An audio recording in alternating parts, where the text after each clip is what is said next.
I'm never changing who I am. Okay, so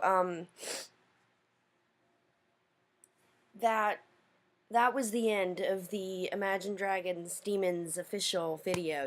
So I'm doing the War Than Police Connect the Dots. I'm listening to the soundtrack to my book because it's important for me to remember who I am. And I get lost in my own anger sometimes, and I need to remember who I am. And I hadn't heard that song in a minute, and every song in my book I connect with deeply.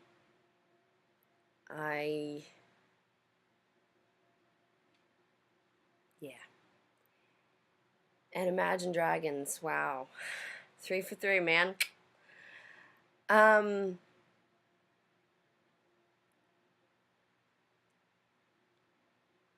started crying when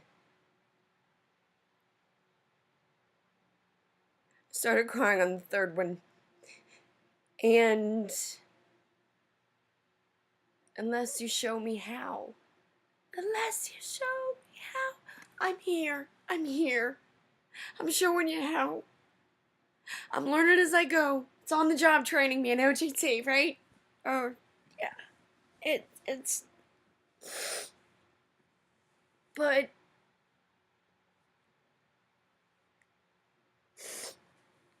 God may have saved my life. But God's making sure I have to go through all the steps, same as anybody else. I'm just a really fast learner. And highly adaptive. And highly intelligent. I understand. I understand.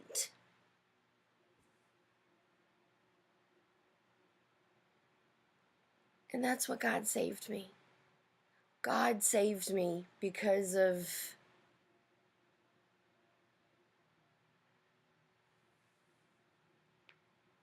unless you show me how. Right? Well, I'm fucking teacher's pet. I've always been teacher's pet. You know what? Another thing I got slammed in lockers for, being too smart. For a long time, I was ashamed of how smart I was. I actually think I was ashamed of how smart I am up until I survived. Up until God chose me. Because I thought being beautiful and skinny and smart was a burden. Guess what? I just don't give a fuck anymore. If you've got a problem with how smart I am, that's your problem. I really don't give a fuck. Because I've got a track record that convinces me that I deserve to go to heaven. Because I have busted my fucking ass to hell and back, quite literally this time. And I have been the best person I know how every fucking step of the way. And when Birdie told me, stop trying, you already are. Wow. And Birdie is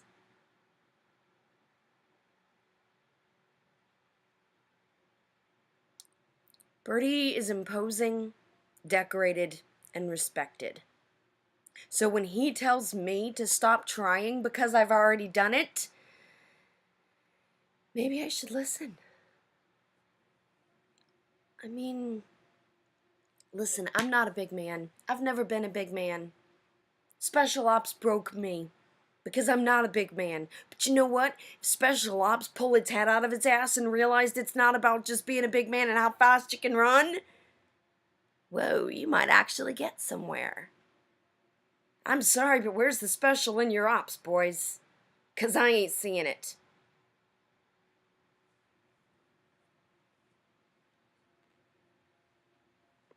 The individuals? Amazing. Love them. Will die for them. And proven it true. Will die for them and come back and defend them at their own trial. because of my duty to the uniform. Because good is good, no matter the fuck up. You did your best. And right is right. Brad fucked up. No two ways about it. Brad fucked up. But one, he was a good person. And everybody cracks under enough pressure. Everybody's got a selling point. It's just what's your price. And by then we're discussing scope and degree. By then we're discussing price. We've already established you're for sale.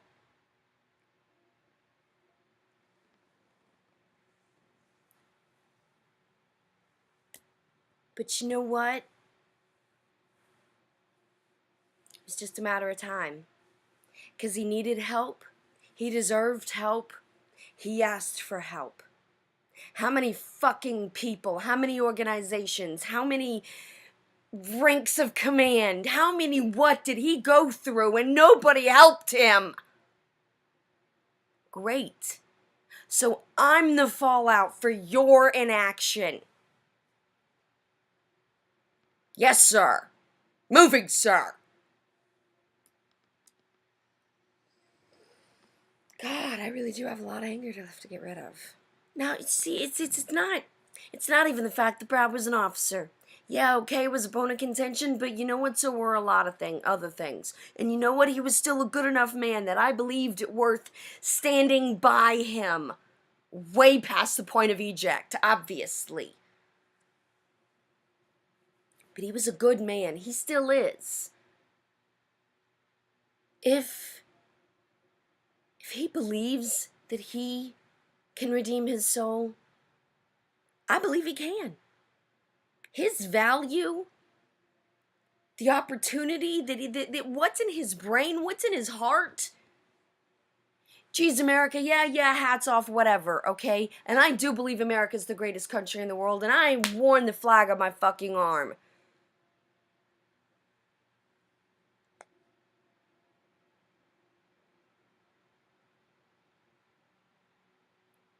It's not what we believe. It's what we do. What have you done? And thus we come back to shame. Oh, the power of shame. Because you see, I'm shameless. I am shameless. Don't have a regret, don't have a secret. If I have a secret, then I fucked up somewhere. And you know what? That which I don't talk about, it's none of your fucking business. And I am not putting others at risk for my pride, my mission, my salvation. No. I'll carry my weight on my own, thank you.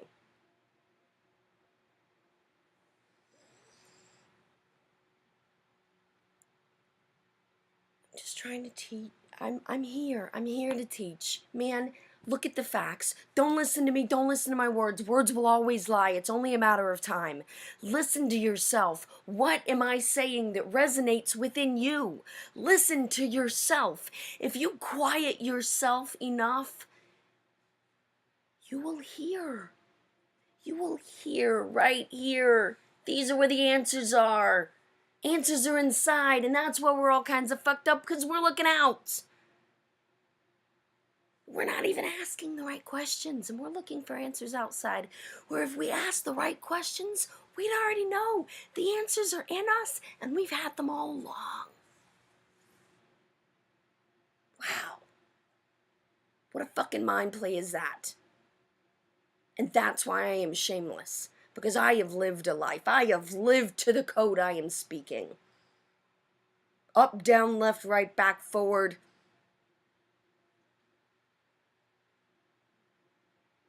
And you know what? That's my weapon now. People seem to push and push and push and push, and you know what? Get fucked up the ass good. I'm told to reach your ankles and fucked without even goddamn reach around. Forget dinner. No. And that is the simple beauty of Dr. Milgram's psych experiments. And while I was listening to Imagine Dragons, I was no, it was the one before that, Muse. You know, and they're all the military and stuff. Yeah, because all this fucking Pentagon rats are yes man, yes man, yes man, yes. And then I thought of Jim Carrey, gotta love him, Truman Show. That's kind of the idea of concept where I'm taking this reality show with, only what if Truman knew the cameras were there and Truman was a very highly. Truman was a manipulative fuck. Yeah, well. I've manipulated my way every step through this recovery. Look at the facts. The facts are neck broken in 3 places, jaw broken in 2 places, forehead shattered, 4 metal alloy plates, brain busted in 5 places. I had to have 2 brain surgeries, including 1 partial lobotomy of the right frontal lobe, and I was in a coma for 3 months and I died twice on the table. Those are facts. Look at the trial. Google James Kelly and Thames Valley. Yep, facts are facts. Okay? Look at the facts. My death was August 21st, 2013. Today is, or I love being so removed from society that I don't even know what fucking day it is. And I don't even know who's in the poll, who's ahead in the polls. I love being this removed. Wow. Okay, so my death, my first, well, no, that wasn't my first either. But anyway, this relevant death, my injury, August 21st, 2013. Today is February, not January, sorry. Friday, February 19th, 2016. So we're talking a little over 2.5 years. And not only am I walking and talking, I wipe my chin and my ass just fine, thank you. I have every physical standard for recovery, every psycho-emotional standard for recovery, every intellectual and neurological standard for recovery. Psh. Saw that in my rear view a while ago. My recovery is miraculous in all the full glory of the word. My survival was a miracle and my recovery is unprecedented. And you know what? Some of that knowledge I took into hell with me, it came out as wisdom. And unless you show me how. You know what, boys?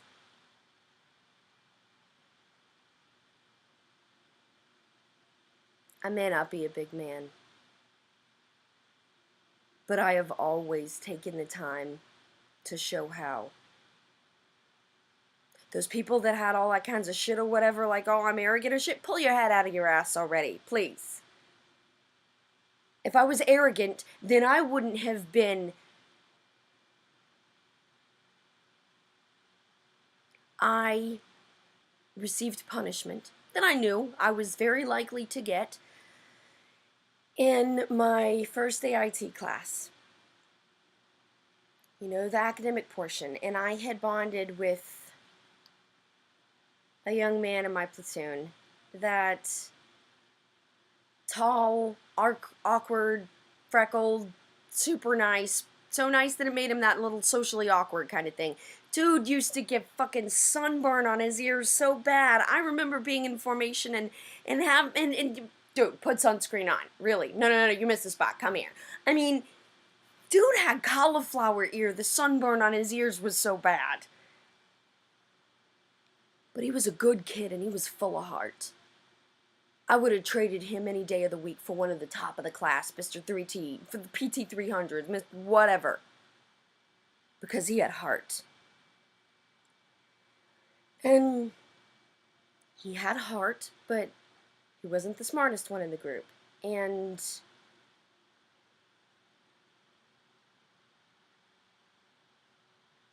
I may have not been Miss 300, but I'm smart. I'm good at what I'm good at. There's plenty I'm not good at. There's plenty I suck at. You should see my house. You should see my bank account. There's plenty of shit I can't do. You should see me having a major anxiety attack. Holy fuck. I'm sure it's comedic. If it weren't so sad. There's plenty of shit I can't do, but that which I can do, I'm fucking good at. So, the final exam of the academic portion. no male and female are allowed to be alone. Now, because it was me, and hey, let's kick the fucking shit out of her because we don't care if the cartilage in her ankles is blown and we're fucking idiots and asshole that can't even tell real shit when it's in your face. Sorry. Anyway, you know how they ride some harder than others?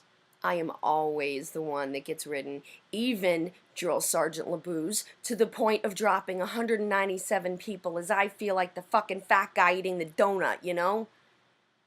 We're gonna stay here till Co gets it right! Fuck you, asshole. My ankles are blown. Anyway. We got to take the finals in portions, okay? Which was really good because it helped him with his anxiety. I know this shit, okay? I mean, please. The instructors were asking me guidance on post-military career.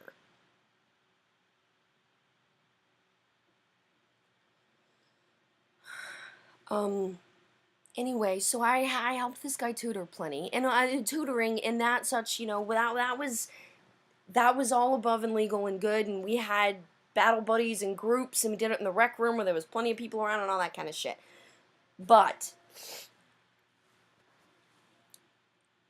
so there's a break. Actually, now that I think of it, it's fucking bullshit that I got smoked and treated the way I did, because there were other people in that room.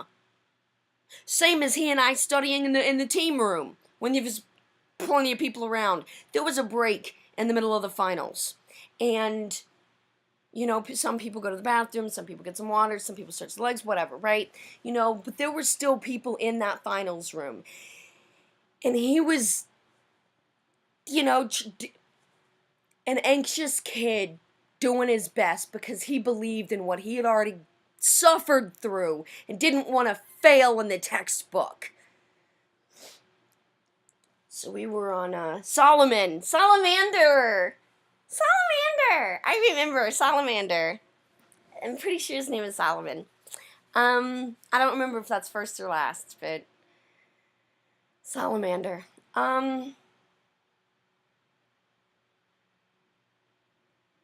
He was freaking out. And I went over to his side of the room because I was sitting on the opposite side, and you know, they got these, whatever. I went over to his side of the room and I knelt down to talk to him because he was still seated. I knelt down to talk to him, to reassure him, to ask him if he had any last minute questions, you know, I mean, but mostly to reassure him. You got this, buddy. We've prepped, you know, and what you don't have, don't worry about it now because that'll just fuck with you. Just Charlie Mike, right? And I got busted for it. I got busted for being a lone female talking to a lone male. And I'm like, but there are other people in the room. Like, it doesn't matter. Like, well, yeah, sure, I guess technically I could be leaning over there and, you know, talking naughty or something, but one, hey, it's me. Really, have you got to bust my chops on everything? But two, there are other people there, so it's not like anything's happening. And really, if you want to, logics.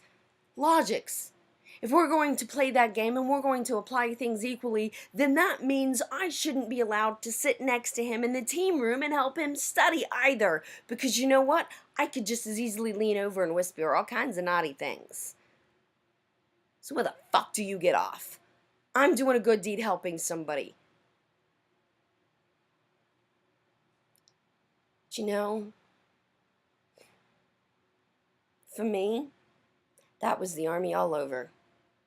I joined the Army because I wanted because I had something to prove to myself. I joined the Army because I believed, I hoped there was something more I could learn. And I did. It was important to me to learn that the Army doesn't have a goddamn thing to teach. About PSYOP, anyway. Not a fucking thing.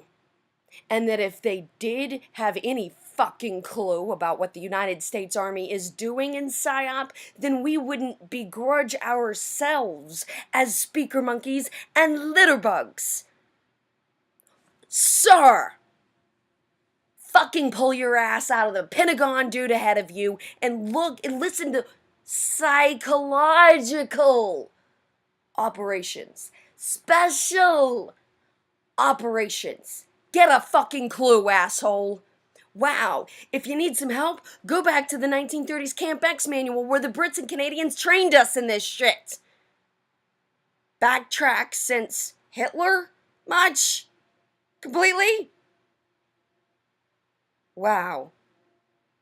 How fucked up are we? Because in the meantime, Keith Barry, Darren Brown, Richard Wiseman, England has got PSYOP so fucking mapped it's parlor tricks. Asshole! Sir? Good job. You know, and it's not the Joe's fault. It's not our fault. Because we weren't told any better. Actually, we were given blanks and sent into battle.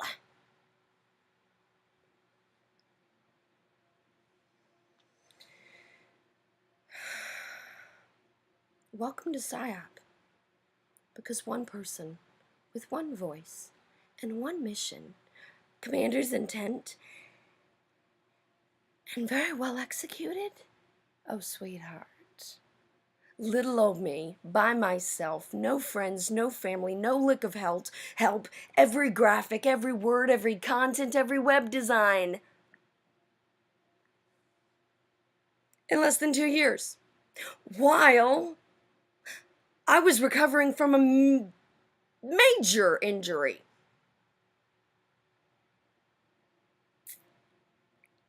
Damn. Show your ass much? Did you just get shown up by a girl? Yes.